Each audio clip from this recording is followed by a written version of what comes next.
never satisfied, no matter how I tried. Now you wanna say goodbye to me. Ginagawa mo. Love is one big illusion. I should try to forget, but there is something left in my head. I bet you know this song. Can you sing the other lines? Okay, I bet you know this song because this is a song that is very popular in TikTok right now because of Ella Nympha, and it was revived by her during the ASAP performance. The science of sound has gone all the way from a mere transfer of energy to the creation of tunes and music for entertainment. Our gadgets, our cell phones, our laptops, they are sound embedded that amuse us. Even in the field of geology or oceanography, they are using sound to determine the depth of an ocean.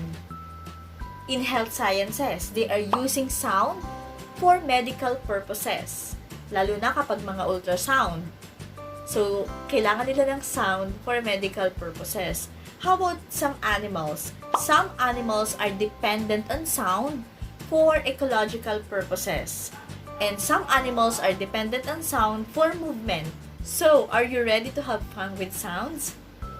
Hello my dear students! Welcome back to my YouTube channel. This is me once again, Teacher Teen, your science teacher for today's vlog. If you're new to this channel, don't forget to subscribe, like, and hit the notification bell for more updates in Science 8.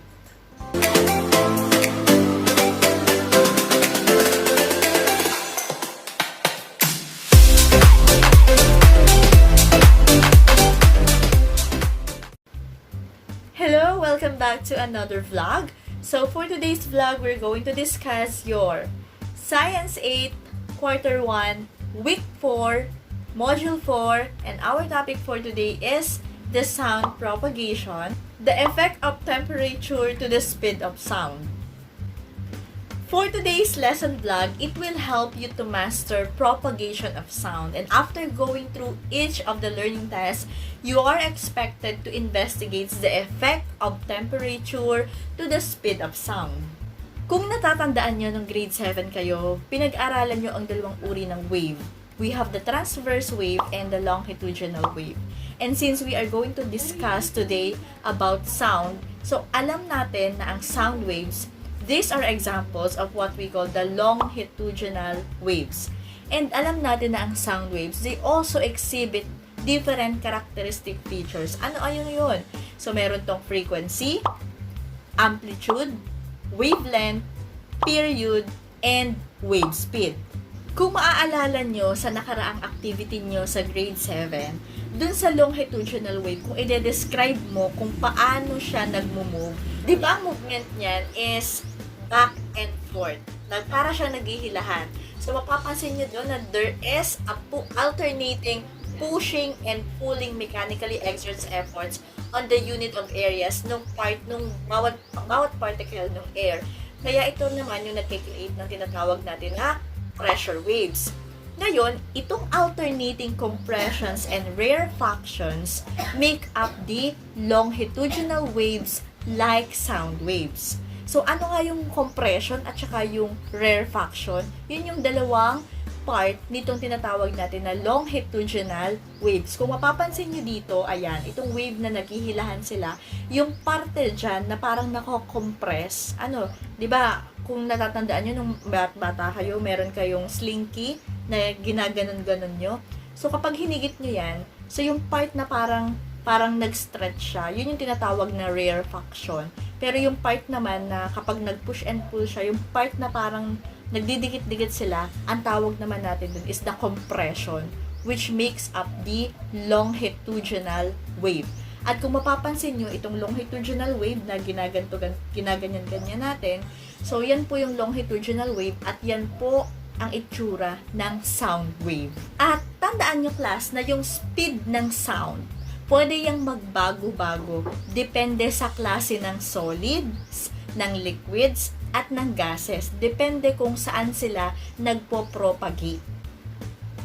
Kahit dun sa tinatawag nating mga bagay na may elastic properties. Okay, for one, the elastic properties are different for different materials. Kaya naman, kapag yung isang bagay ay mataas ang kanyang elastic property, ibig sabihin, mas mabilis mag-travel yung sound doon sa mga bagay na mataas ang elasticity kaysa doon sa mga mabababa ang elastic properties. Ano pa? Tandaan nyo rin na yung bond strength ng bawat particles, nakaka-apekto rin ito kung paano nagtatravel ang sound. Kumbaga ay yung speed ng sound nakadepende rin sa strength ng bond ng bawat particle. So, ibig sabihin, among the solids, liquids, and gases, saan kaya dyan mas mabilis mag-travel ang sound? Ayan, sa solid. Sumunod sa liquids and then kahulihan sa gases. Bakit kaya mas mabilis mag-travel ang sound kapag solid? Okay, tingnan nyo ang particles ng solid, liquid, and gases. Okay, i-describe nyo ang mga particles ng solid, ng liquid, and gas. Mapapansin nyo sa solid na sobrang dikit-dikit ang mga particle nila. As in, dikit-dikit talaga sila. Pero yung solid, may mga spaces. Pero may spaces sila pero hindi ganun kalayo. And then yung gases, kung makikita nyo, sobrang lalayo na ng kanilang mga particles.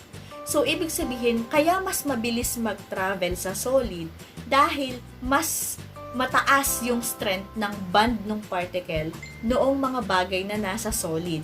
Imagine nyo na, para lang yung dalawang taong nagbubulungan or may sinasabi. So, let's say for example, nasa gitna kayo ng oval. So, kung for example, ito yung oval ninyo, malaki yan, malaki. Andito ka, yung isa mong kaibigan nandun sa dulo. Magkakarinigan ba kayo? Hindi, di ba? Kasi ang layo nyo, ang layo ng particle. So, ganun din ang itsura or ganun din naman ang sitwasyon ng mga particles sa solid, liquid, and gases. The reason why mas mabilis mag-travel yung sound or mas mabilis ang speed ng sound sa solid, it's because the particles are tightly compressed. Magkakadikit sila. Okay? So, kumbaga, kung magkatabi kayo ng kaibigan mo, hindi mo na kailangan sumigaw o bubulong, mabilis mong maiiparating ang mensahe mo kasi katabi mo lang siya. Pero imagine mo kung malayo, katulad ng gases na ang lalayo ng particle nila. So, mahirap na sabihin agad yung gusto mong sabihin. So, ganun din sa sound. So, mabagal ang travel ng sound kapag ang mga particles ay magkakalayo. At pag magkakalayo ang particles, meaning to say, the bond strength is not that good. Kumbaga hindi masyadong malakas yung kanilang bond. Sabi nga natin, di ba kanina, the bond strength between particles affects the speed of sound. So, kaya pag tinanong ko kayo, saan mas mabilis mag-travel ang sound? Dito ba sa table o dito sa iniinom ko na tubig? Okay, obviously, sa table. Dahil yung table ay solid at yung tubig po ay liquid. Okay? Okay, the second factor that can affect the speed of sound is what we call the density.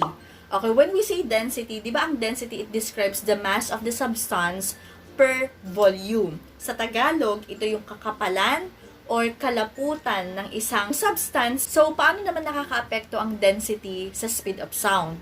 Kapag ang isang material ay mas mabigat, if the material is more dense, ibig sabihin, malaki din ang molecule niyan. Kaya naman, mas mabagal ang pag-travel ng sound. Paano nangyari yon? Di ba ang sound wave, it is also kinetic energy. Sound waves are made up of kinetic energy. Ibig sabihin, it takes more energy to make large molecules vibrate. Okay? Kasi kung mabigat, di ba ang sabi kanina ay, pag mas dense daw, more dense, okay, ibig sabihin, larger ang molecule. Kapag larger ang molecule, mas kinakailangan ng mas madaming energy para mag-vibrate ito. So, ibig sabihin, kaya lumalabas na the larger the molecule, okay, or the more dense the material, the slower the rate of sound. Another thing, the speed of sound is directly affected by the temperature of the medium. Bakit naman temperature? Di ba pag sabi nating temperature, this has something to do with heat. At yung heat, it is like sound, it is a form of kinetic energy.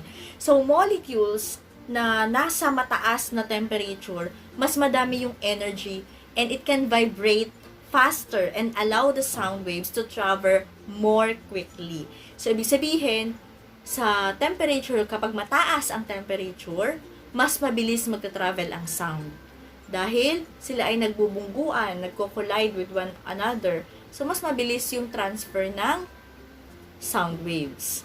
The speed of sound in room temperature is 346 meter per second. The speed of sound in a distance traveled per unit time by a sound wave as it propagates through an elastic medium.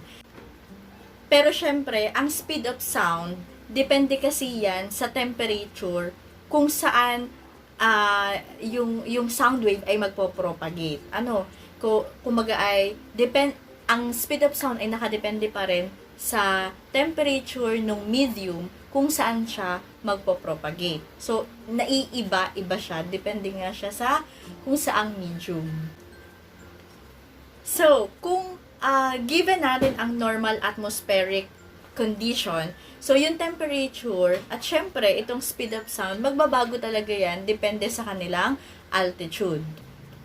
Okay, let's examine this chart. So, it is advised that during storms or weather disturbances, the airplanes are given precautions in their schedule of flight.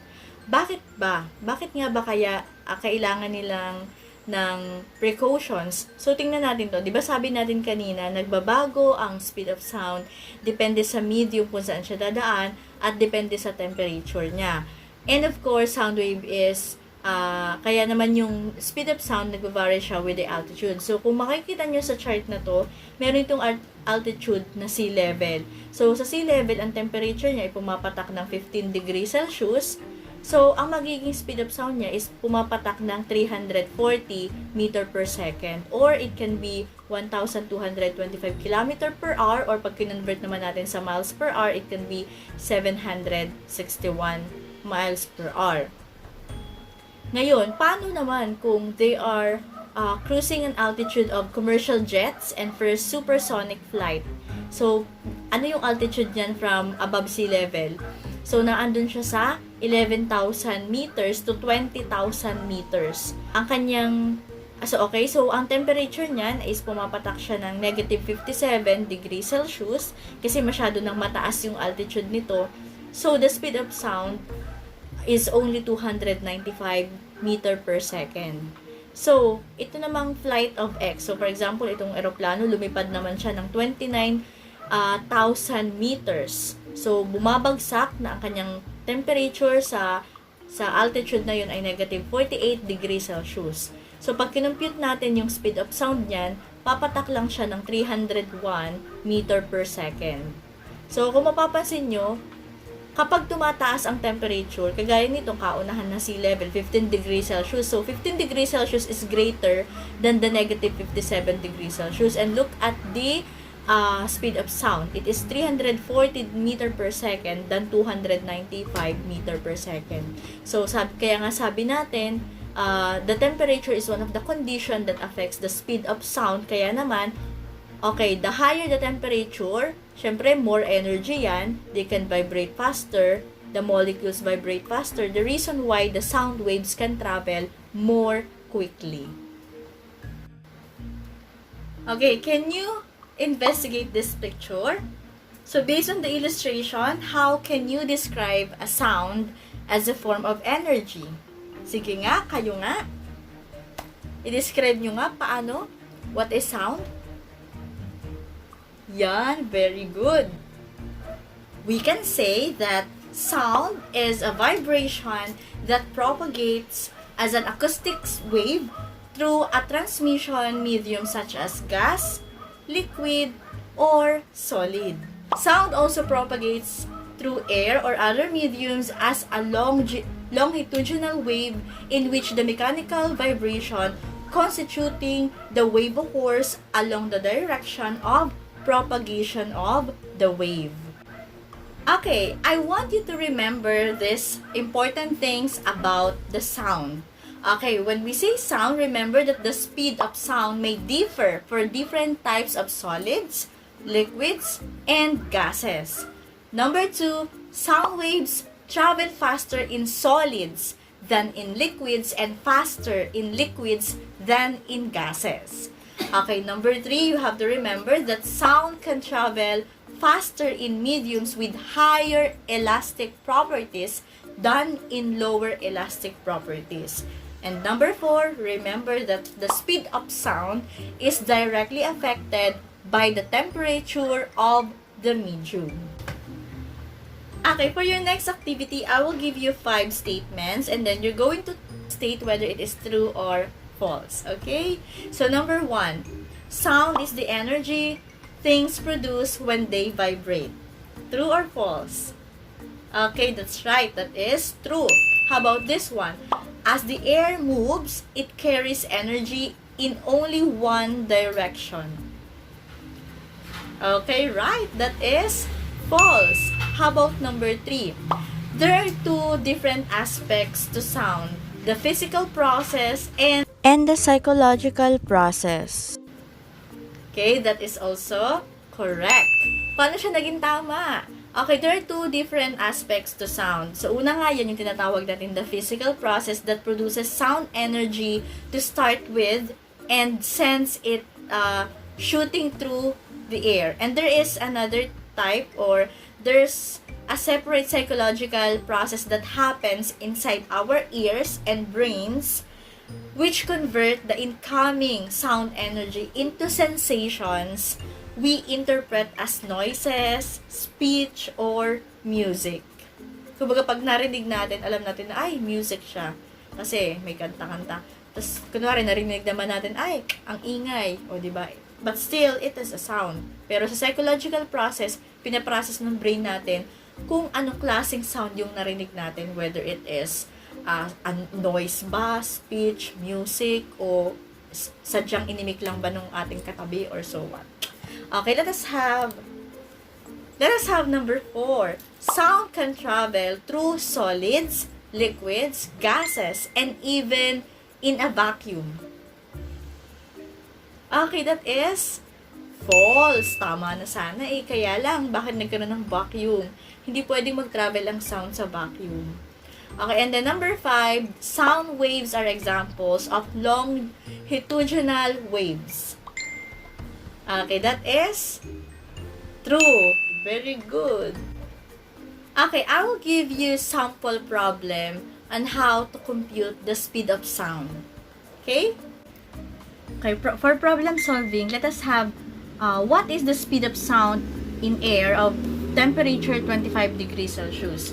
So, our given is 25 degrees Celsius and that is T for temperature. So, we have 25 degrees Celsius.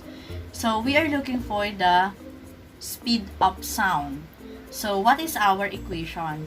So, always remember this equation, 331 meter per second plus 0.6 meter per second, okay, over Celsius, and then times the temperature. So, ito po yung equation na ginagamit natin para makuha natin ang speed of sound. So, everything na makita nyo dito, yan po ay constant. So, ang magbabago lang natin dyan is yung temperature. So, ano nga daw ang temperature? Ano nga daw ang speed of sound in air kapag ang temperature ay 25 degrees Celsius? So, let us continue. So, 331 meter per second. So, cancel na natin tong Celsius. So, unahin muna natin ay 331 meter per second. So, unahin muna natin tong 0.6 times 25. And that is 15 meter per second. So, 15 plus 331 and that is 346 meter per second. So, that is the speed of sound. So, ito ang ating solution. And then, this is our answer. Okay? Follow pa rin natin ang GRESA format. Okay, so we have this one. Yan. 300, okay, ito yung ating formula equation natin sa pagkuha ng speed of sound. So, we have 331 plus 0.6 imumultiply sa temperature. So, pag sinubstitute nyo yung temperature dito, ito muna ang imultiply natin ditong 0.6 para makuha ang 15 meter per second. And then, saka natin siya ipa-plus sa 331, kaya siya naging 346 meter per second. That's why 346 meter per second is the speed of sound in air of temperature 25 degree Celsius. This is the end of our lesson vlog for Module 4 of your Quarter 1. Up next, we have Module 5, Hierarchy of Colors in Relation to the Energy of Visible Light. So, meron na akong ginawang video dyan, pamula week 5 hanggang week 8. Kompleto na yan. So, para makita nyo, ilalagay ko na lang yung link dito sa description box or pwede nyo ring i-visit yung aking channel at tingnan nyo yung playlist. So, kompleto na po dyan yung Science 8 Quarter 1 pamula week 1 hanggang week 8. So, abangan nyo na lang at ayan, na-i-vlog na natin yan last year. So, ayun, tingnan nyo na lang ha. At kompleto yan. So, again, ilalagay ko sa description box. Tapos, visit nyo rin yung playlist nito. And, i-browse nyo lang pababa yung mga videos dito. At nandyan po ang mga kasunod nating lessons from week 5 hanggang week 8. And kompleto na rin tayo hanggang second quarter, third quarter, and fourth quarter lesson vlogs in Science 8, which is in which kung saan yung module nyo ay diniscuss na natin. So, thank you so much for listening and thank you so much for watching this vlog.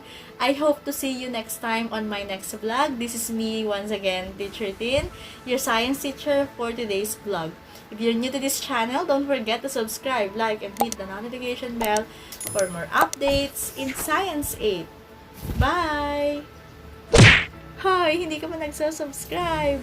Subscribe muna. Ang mag-subscribe nito, honor student at the end of the school year. Salamat. Bye-bye. Okay. And if this vlog helps you, please leave your comment below and pupusuan natin yan for you. Bye and thank you. God bless.